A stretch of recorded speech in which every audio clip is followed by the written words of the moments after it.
Hello, everybody. Good afternoon. Hope you are having an amazing Thursday so far. Welcome to the Siege Brief.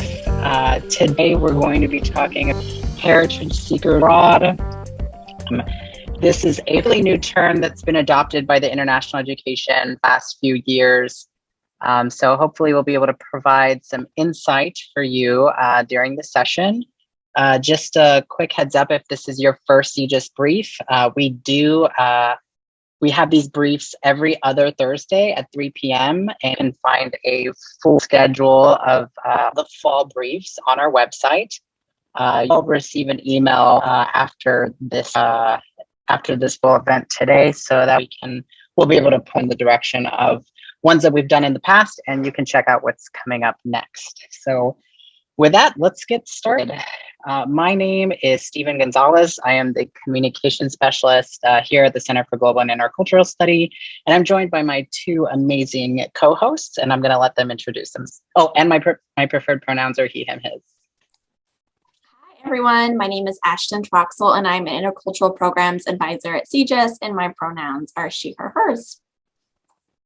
And I am Callie Rouse. I am the Health and Safety Assistant at CGIS, and my pronouns are she, her, hers as well. Awesome. All right. So let's get started. What is a heritage seeker? I think oftentimes a lot of people really think about this. It doesn't really become apparent to most people until actually abroad. I know I've spoken to several students and asked about heritage seeking, and always a moment like, wait, I am a heritage seeker. That's very interesting. So what is it? So students who are seeking international experiences as a way to explore their roots are considered heritage seekers. Your experience with a certain culture gives you a unique perspective and can serve as an advantage in your immersion experience. So your position as a heritage seeker can have a really powerful impact on your time abroad. This experience allows you to gain a certain insight into your host country or homeland and redefine your identities and how you can implement these identities back in the United States. Of course, your success is dependent upon how open you are to new discoveries of your host country or homeland culture. So definitely set yourself up for success abroad by taking ownership of your experience and planning as much as you can before you depart. Researching your host care homeland, connect on-campus resources like CGIS or any other office on campus that might be able to help you. I know MESA is for sure one who is to advise on heritage-seeking students. And then, of course, just plan how you will stay in touch with your support system while you're away from home. For me, I've never been a heritage seeker. I've obviously now as an older person, I definitely want to start learning more about where my family comes from, right? I'm Mexican American. That's a little bit of my background. And I grew up not really speaking Spanish. My parents, in fact, did not want me and my brother to know Spanish. But now I'm older, curious about where my family has come from. So at some point, I'll be a heritage seeker, or I'm constantly in pursuit, I guess, of learning about my heritage. So I would consider myself a heritage seeker. So with all that being said, it really does come down to the intention. So for some of us visiting a country we have a connection to, it's okay not to want to seek out or explore that heritage. But truthfully, it kind of happens. Why else does one travel if to appreciate the culture? I think it becomes more salient to those of visiting a country we have close ties to, and we suddenly feel this immense sense of pride because of it and just want to learn more. Do not assume, though, that someone is a heritage seeker without knowing. This is actually something that happens to a lot of BIPOC students. Sometimes their peers make assumptions. Suddenly, that student is supposed to be the expert on everything about that country. Lastly, I think it's important to understand the privilege in knowing your heritage. Many people, including a majority of the Black and African American population in this country, do not actually know where they come from because of their because their ancestors were enslaved, completely disconnected, separated from family for generations.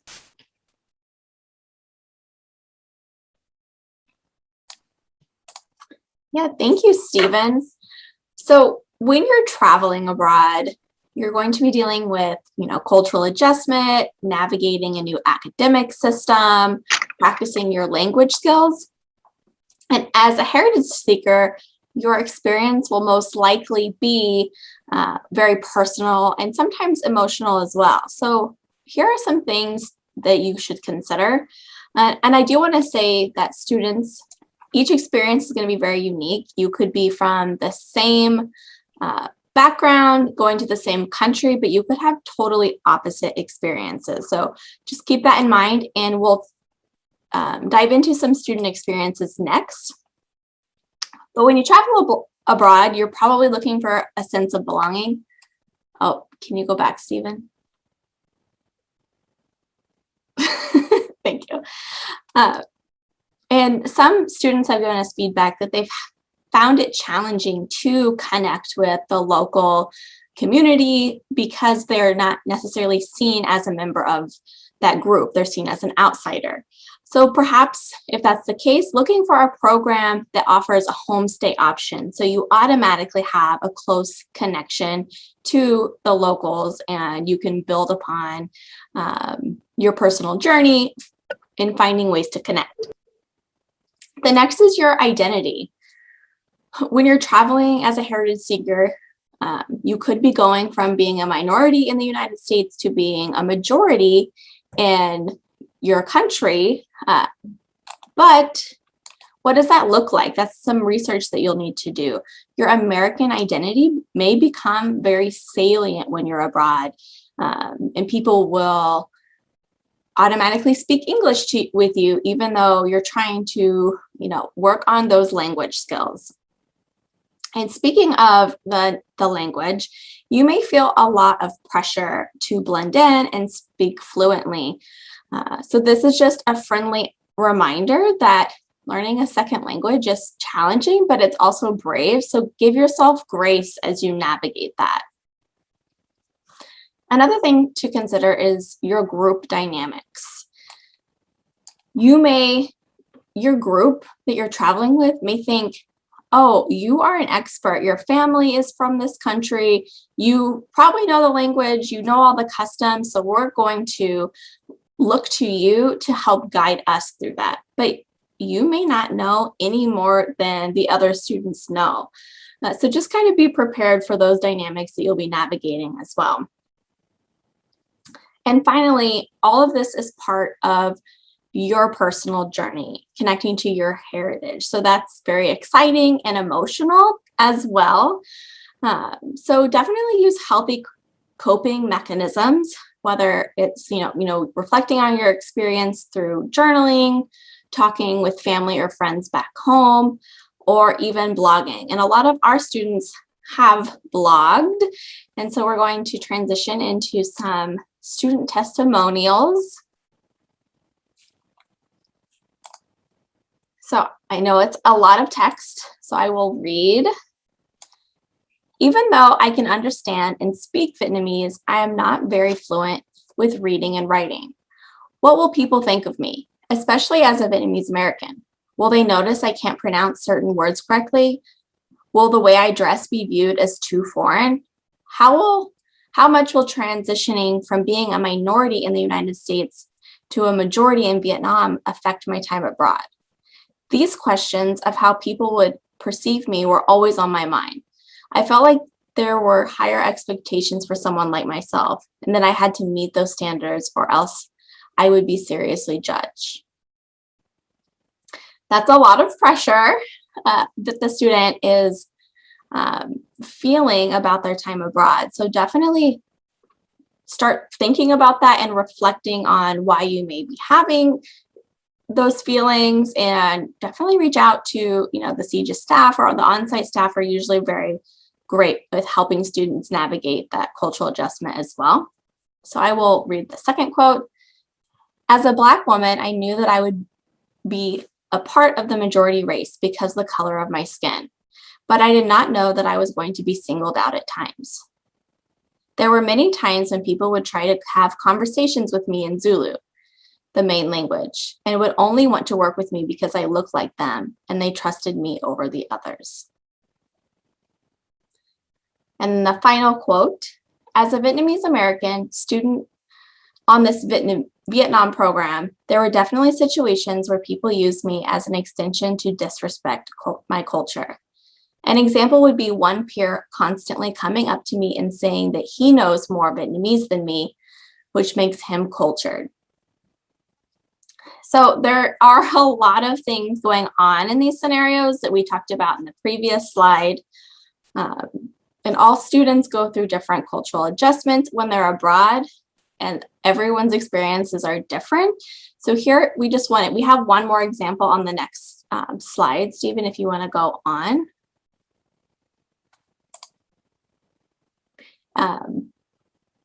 Callie, I didn't know if you wanted to read this, but I did want to say that talking to alumni is such an important and valuable tool in doing your research, especially if you're going abroad as a heritage seeker. Yeah, this is Adelia.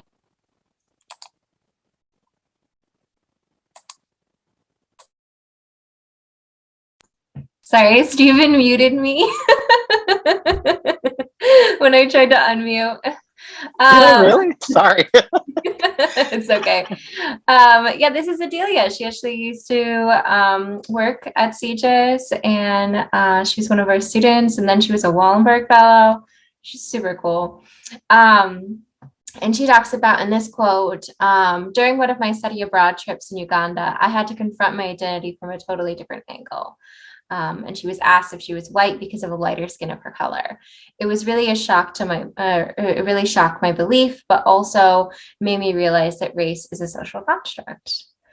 And it's funny because as we've been talking about these various quotes and things like that, and heritage seeking in general, it made me realize like things like connected with my identity is a person who's like mostly English and mostly German. And I was thinking about like how like in college, like I learned German and I took some German and I'm not like fluent or anything like that. But I was like, is that kind of like a heritage seeking? But like I had never connected it beforehand. But I think maybe if I like were to take up German, like in the future, it would be something that I'd maybe be more intentionally thinking about how like I have a heritage in that. And I think that intentionality is super important because I just thought of it as like, this is the language I could take, whatever. And I hadn't made that connection previously. That like, yeah, my ancestors spoke this language.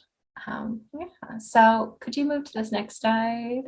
Yeah, I was just gonna say, I think it's like I think reading the quotes it stresses me out sometimes because it makes me think, I mean, part of the reason why I was never drawn to Mexico was because I had already experienced so much of that,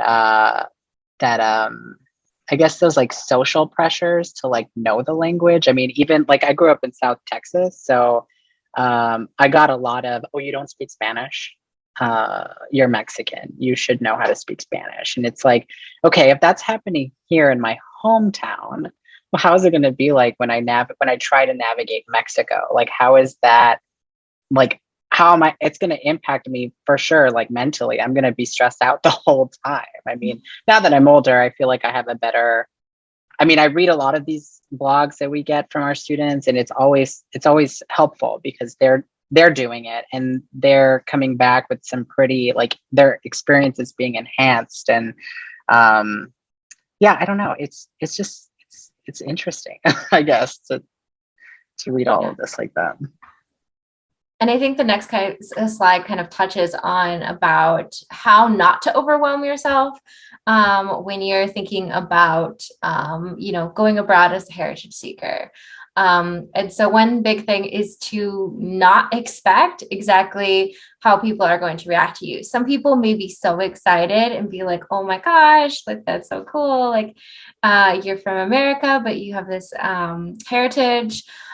They may be like totally uninterested. Like I feel like if I went to Germany and I was like, I'm German, they would have been like, okay.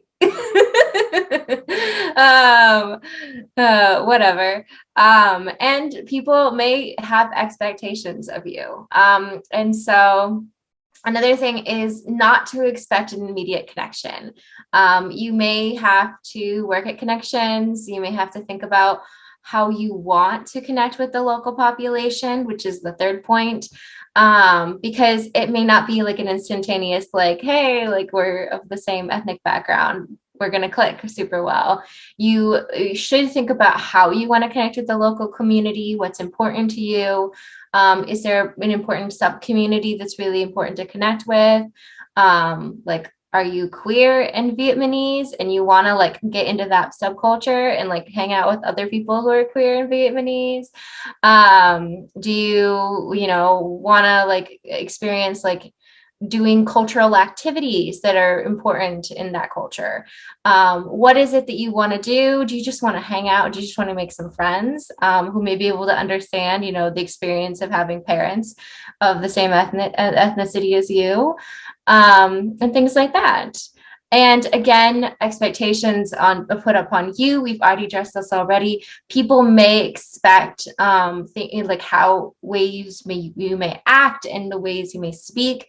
They may expect that you're going to speak the language, or they may kind of other you and push you more towards like, oh, you're an American, like you're not really associated with us, and they may automatically speak English with you. So just be aware that those kind of things may happen. But ultimately, I think it can be really rewarding and enriching. And we've heard conversations again and again about, even though it can be like stressful at times, and you put a lot of pressure on yourself, I think it can be really enriching. And I know I've talked to students who've like found it really eye-opening to go abroad. But yeah, that I think is the end. I just wanted to say something really quick. Yeah.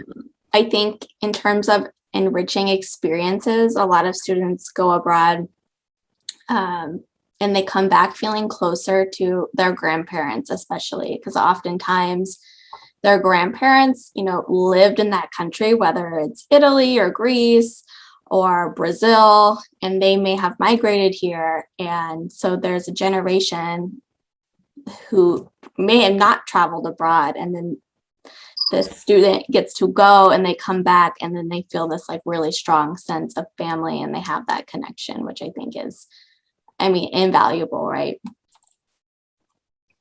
I think there's like all identities or like every experience that we have, I think it's like important to note that there's always room for cultural exchange in these kinds of situations, where you can educate people on how to, a little bit more about your American identity. Because oftentimes other people in other countries are more hesitant about Americans, right? And so here's a cool opportunity because you can connect with them, teach them a little bit about American culture and identity.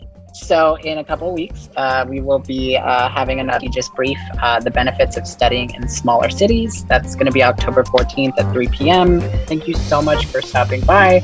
And we will catch you maybe in 2 weeks at the next Just Brief. Have a good weekend, everybody.